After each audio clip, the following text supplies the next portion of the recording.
ಆಡಳಿತ ಕಚೇರಿಯನ್ನು ನೋಡಿಕೊಂಡು ನಾವು ಮುಂದಕ್ಕೆ ನಡ್ಕೊಂಡು ಬಂದ್ರೆ ಅಕ್ಕ ತಂಗಿ ಹೊಂಡದ ಬಳಿ ಬರ್ತೇವೆ. ಇದು ಅಕ್ಕನ ಹೊಂಡ, ಇದರ ಪಕ್ಕದಲ್ಲೇ ತಂಗಿ ಹೊಂಡ ಇದೆ.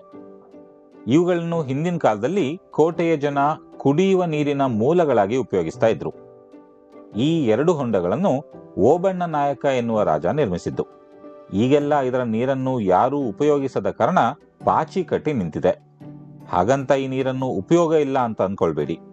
ಯಾಕಂದ್ರೆ ಇಲ್ಲಿರುವ ನೀರು ನೈಸರ್ಗಿಕವಾಗಿ ಫಿಲ್ಟರ್ ಆಗಿ ತಣ್ಣೀರ ದೋಣಿ ಎನ್ನುವ ಜಾಗದಲ್ಲಿ ಬರುತ್ತೆ.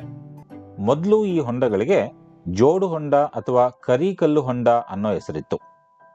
ಈ ಕೋಟೆ ಹೈದರಾಲಿಯ ವಶವಾದ ಮೇಲೆ ವೀರ ಮದಕರಿ ನಾಯಕನ ಇಬ್ಬರು ಹೆಂಡತಿಯರಾದ ಪದ್ಮಮ್ಮ ನಾಗತಿ ಮತ್ತು ಬಂಗಾರಮ್ಮ ನಾಗತಿಯರು ಈ ಎರಡು ಹೊಂಡಗಳಲ್ಲಿ ಬಿದ್ದು ಪ್ರಾಣ ಬಿಡ್ತಾರೆ.